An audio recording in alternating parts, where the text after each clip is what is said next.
Hello everyone, this is Critic coming at you with Game 2 in a series between FXO's ASD versus eShara Naama's eShara Naama here on GSL Daybreak. FXO's ASD spawning as the red Protoss player on the top right hand side of the map. Meanwhile, eShara Naama spawning on the bottom left hand side of the map as the yellow Terran. Terran versus Protoss on GSL Daybreak. We'll see what happens in this matchup and what strategies these players will try to execute. Now, so far in this series, ASD has been playing very well, playing and utilizing sentries very effectively, and we'll see how he plays in this particular game. It looks like he is going to be setting up a pylon inside his base, not doing anything crazy like a forge fast expansion against a Terran. I don't imagine I would ever see that, as we now have an SCV wandering around and will be setting up a barracks on the front door. Now, the basic strategies at this point for eShara Naama is either to open up with an early barracks followed up with gas, or an early barracks followed up with a command center, and then really utilize that stationary defense, the bunkers and marines, to hold off any attack FXO ASD can really execute. Now, ASD will most likely open up with a gateway followed by an assimilator, get into a cybernetics core, and then he may try to go for that zealot stalker pressure. That zealot stalker pressure early on can force a Terran player to make mistakes. The Terran player is forced to perhaps pull SCVs off the mineral line, and all the Protoss player really needs to do is invest in one Stalker and one Zealot, which would have been created normally anyways. Now, eShara Naama is opening up with a supply depot here.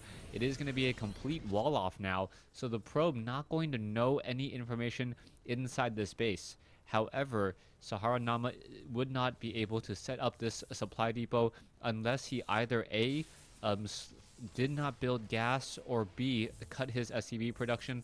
And with that, eShara Naama pretty much, with that, ASD has a good idea of what eShara Naama is up to.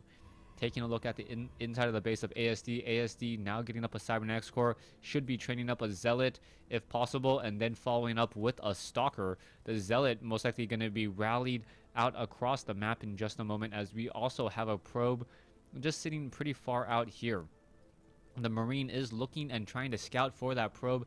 SCV gonna make its way down, gonna set up a command center. A second Marine now being added, as well as the probe unable to slip by. ASD did get sight of that command center though, so that's all he really needed to see. Now, ASD chrono boosting out a stalker.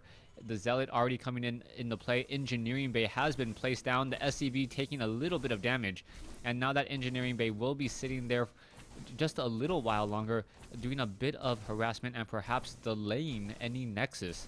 eShara Naama most likely will just cancel that, getting 94 minerals refunded, as we now see a Marine going after a probe at the Xel'Naga Tower. The probe not running away, it gets taken out, and we'll see what's going to happen here. Stalker going to chase after an SCV. The SCV doesn't stand a chance, and now we'll see what will happen as the Zealot and the Stalker are sitting at their respective Xel'Naga Towers, and now finally going to make a move. 4 Marines, no bunker, and that will be the issue. With no bunker, will eShara Naama be able to hold off this Zealot Stalker pressure? The Marines now putting themselves in a position, doing a little bit of micro, able to focus down and get that Zealot already. The Zealot has taken a lot of damage. One Zealot now down. The Stalker, however, inside the fog, inside the vents, able to deal damage, as the Stalker now backing off. This is going to be important, as the Marines want to hold on to the Xel'Naga Tower, and now one lower hit point Marine clearly backing away, wanting to not be in the engagement. We'll see how that works out, as this one Marine here wants to make sure he doesn't get focused down. Taking a look at the losses, it is 150 versus 181. Pretty even so far, as a bunker is finally being placed on the front door. Nexus of ASD already about 3/4 of the way done, 80% done now. Marines still looking to see where they can go to perhaps put a little bit of pressure.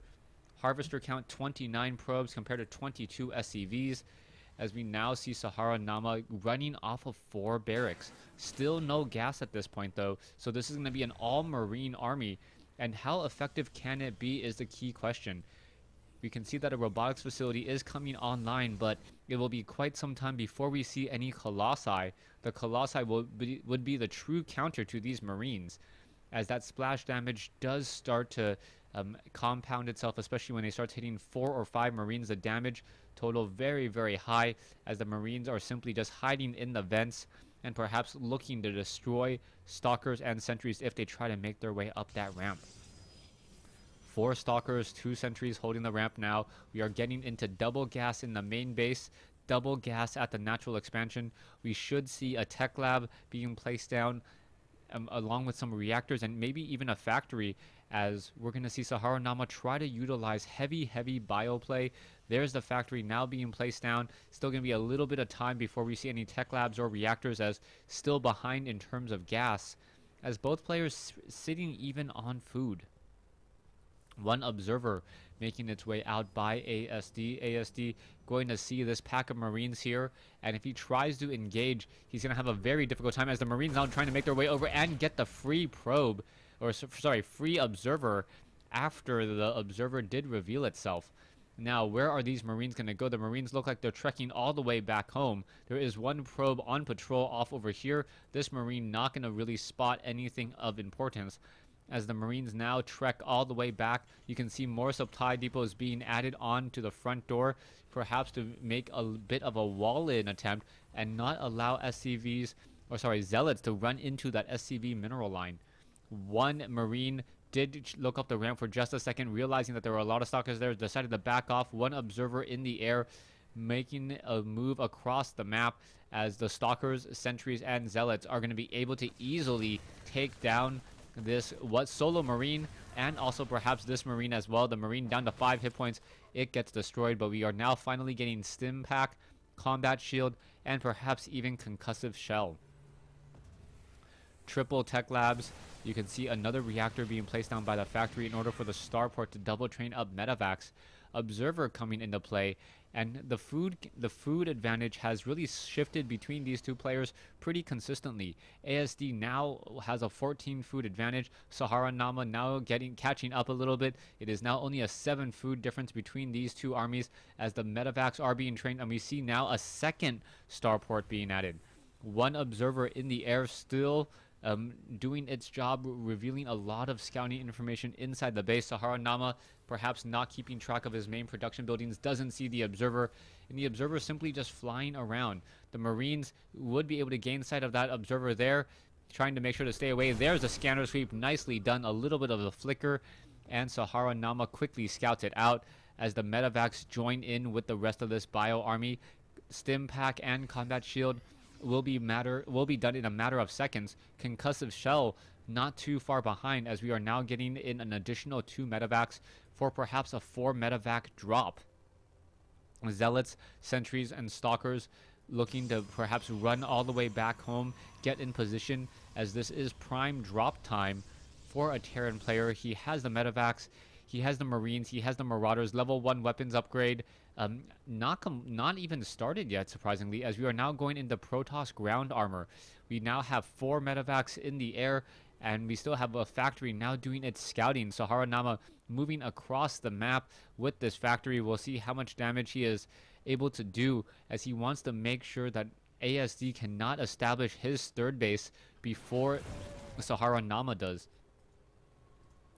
Marauders, Marines, medevacs, Zealots, all being added, and so far no engagement. And I'm rather surprised that there is no Colossi, as now Sahara Naama also going into a Ghost Academy and going into a command center. Sahara Naama being proactive and trying to expand, but still just a little bit behind, as Sahara Naama now making his way over with this factory. The factory does spot the Nexus, and that Nexus will be completed in about 70 seconds or so. The factory wanted to try to disrupt it a little bit too late, as we now see the Marines and the Marauders pushing in across the field. Medevacs do have a little bit of a lead. This one probe off over here may get taken down. One Marauder making its way over. Down goes the probe, and now perhaps it's going to try to charge up that front door. The Immortals now looking to come back into the natural expansion area, and I like this play by Sahara Naama. In ASD most likely thought that there was going to be an attack there, but no, going to be an attack down over here. Instead, the Stalkers are a little bit out of position. Here we go. Marines now with Stim. Marauders are in the back as well. Both sides dealing a lot of damage to each other. The Medevacs doing some very, very nice hot pickups and pulling back once more. Is Sahara Naama going to be able to keep this position? Sahara Naama continuing to get force field here, and ASD utilizing those sentries very efficiently to really split up the army. And now also Sahara Naama can really do is try to focus down the Stalkers and the sentries that get a little bit too far ahead. Medevacs now getting blinked down as the Stalkers were able to catch up here, and Sahara Naama is forced to say GG rather early as ASD takes game 2. So ASD playing very solid, showing what a 2-base Protoss player can do. He did establish his 3rd base, never really got it up and running, but he never really needed to, as those sentries were so effective at just simplifying and divide and conquering the army. Thanks for watching. Thanks for listening. Hope you guys enjoyed game 2.